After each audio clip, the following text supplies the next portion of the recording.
Dear future doctor, हर educators parent को ये प्रॉब्लम होती है कि how to actually start study, how to avoid procrastination और वक्त को कैसे ज़ाया होने से बचाया जाए, मोबाइल और सोशल मीडिया को कैसे अवॉइड करें। लेकिन वो सोचते ही रहते हैं और कुछ बेहतर नहीं कर पाते, बल्कि मजीद अपने लिए टेंशन क्रिएट करते हैं।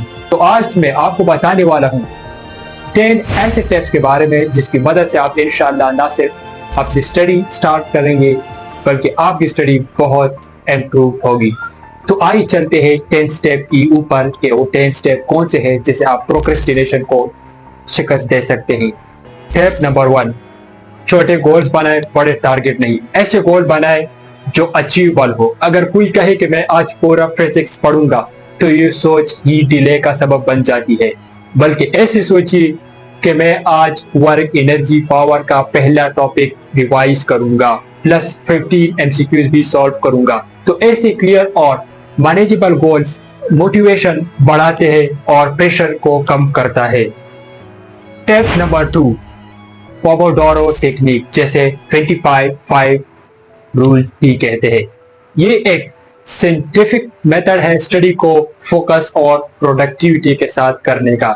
इसमें आप अपनी स्टडी को छोटे छोटे हिस्सों में डिवाइड करते हैं, जिसमें 25 मिनट तक फुल कंसंट्रेशन के साथ पढ़ना, फिर 5 मिनट का छोटा ब्रेक लेना। ये एक राउंड होता है जिसे पोमोडोरो कहते हैं।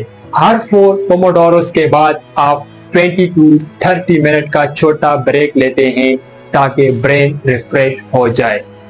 अब जानते हैं कि ये पोमोडोरो टेक्निक क्यों हेल्पफुल होता है। नंबर 1, ब्रेन को ज्यादा देर तक फोकस करना मुश्किल होता है और पोमोडोरो टेक्निक के मुताबिक हम 25 मिनट स्टडी जब इफेक्टिवली करते हैं तो हमारा ब्रेन भी नहीं थकता। नंबर 2, छोटी सेशन से फोकस बरकरार रहता है। हर सेशन के बाद छोटी सक्सेस मिलती है जो मोटिवेशन देती है। नंबर 4, प्रोक्रेस्टिनेशन का चांस कम होता है क्योंकि 25 मिनट का ड्यूरेशन इतना ज्यादा नहीं होता कि इंसान प्रोक्रेस्टिनेट कर जाए। अब जानते हैं कि इस पोमोडोरो रूल को कैसे यूज करें। तो पोमोडोरो रूल को यूज करने के लिए 5 स्टेप आपको फॉलो करने होंगे। स्टेप नंबर 1, एक स्पेसिफिक टास्क चूज करना है, जैसा कि मसलन आज बायो का सेल स्ट्रक्चर पढ़ना है, तो ये आपका स्टेप नंबर 1 हो गया। स्टेप नंबर 2, 25 मिनट का टाइमर लगाए। मोबाइल भी यूज कर सकते हैं टाइमर को सेट करने के लिए। स्टेप नंबर 3, सब डिस्ट्रैक्शन बंद करें, जैसा कि social media, calls, unnecessary tabs close करें और अपनी स्टडी के ऊपर फोकस दे और 25 मिनट का जो स्टडी है वो डिस्ट्रैक्शन के बगैर। स्टेप नंबर 4, 5 मिनट का ब्रेक ले, वॉक करे, इसमें पानी पिए या हल्का सा स्ट्रेच करे। Step number 5, repeat the cycle. 4 time जब रिपीट करेंगे तो हर 4 सेशन के बाद 20 to 30 मिनट का लॉन्ग ब्रेक ले और अपने माइंड को रिफ्रेश करे। इससे होगा ये कि आपका माइंड सेट क्लियर होगा और आप इफेक्टिव स्टडी कर पाएंगे। एक यूजफुल टेक्निक है अगर आप इसको इन स्टेप के मुताबिक अपने आप के ऊपर अप्लाई करेंगे और इस रूल को फॉलो करेंगे। Tips number 3, subject rotation. हर दिन अलग सब्जेक्ट रखें ताकि बोर ना हो, क्योंकि जब आप एक सब्जेक्ट के पीछे लगे रहते हैं तो इंसान बोर हो जाता है और बाकी सब्जेक्ट पर इंसान भूल जाता है। इसलिए हर दिन प्रॉपर टाइम टेबल के मुताबिक हर सब्जेक्ट को अपनी स्टडी करना है ताकि याद रहे। मसलन आप दिन में 10 घंटे स्टडी करते हैं तो पूरे 10 घंटों में एक खास सब्जेक्ट यानी बायो या किसी और को ना दे, बल्कि इस टाइम को डिवाइड करें ताकि सारे सब्जेक्ट में से कुछ रीड करें। ऐसे में आपका कोर्स भी जल्दी क्लियर होगा और टेंशन भी कम होगा। स्टेप नंबर 4, विजुअल ट्रैकर लगाए। एक चार्ट बनाए जिसमें चैप्टर ट्रैक हो रहे हो। हर कंप्लीट चैप्टर पर टिक लगाए। ये डोपामिन रिलीज करता है और मोटिवेशन बढ़ाता है, क्योंकि प्रोग्रेस को देखना ही प्रोग्रेस का सबसे बड़ा प्रूफ होता है। टिप्स नंबर 5, सिर्फ 2 लाइन स्टार्ट करें, माइंड को ट्रैक दें। प्रोक्रेस्टिनेशन तब होती है जब हम स्टार्ट नहीं करते, तो आपने ऐसा करना है कि एक ट्रिक इस्तेमाल करनी जिसमें आपने माइंड बनाना है कि मैं 2 लाइन्स को पढ़ता हूँ। ऐसे ये होता है कि जब आप 2 लाइन्स पढ़ लेते हैं तो आपका फ्लो खुद बन जाएगा और स्टार्ट लेने के साथ साथ इंटरेस्ट भी बिल्डअप होगा, क्योंकि starting is winning half the battle.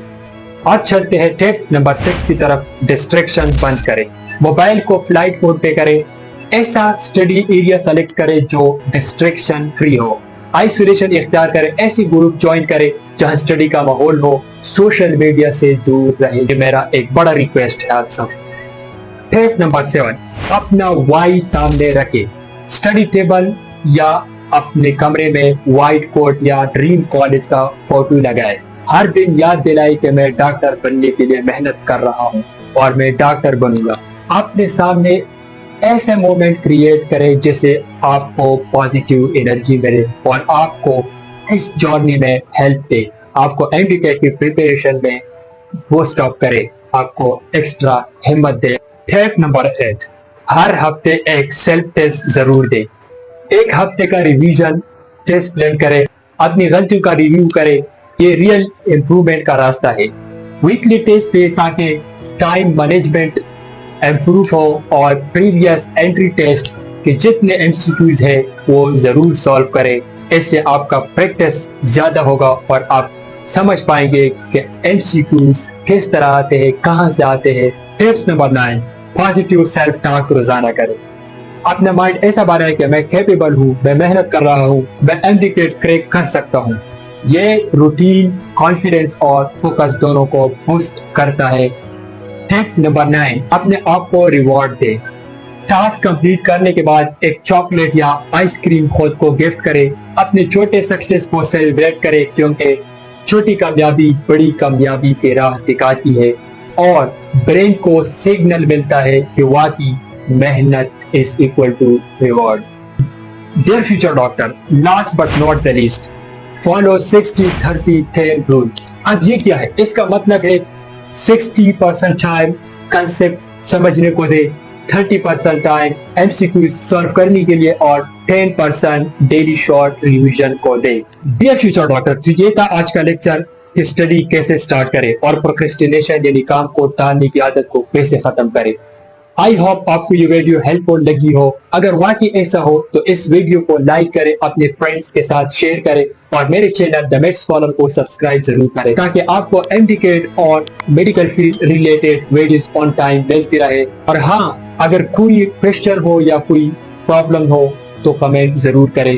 Thanks for watching. Allah Hafiz.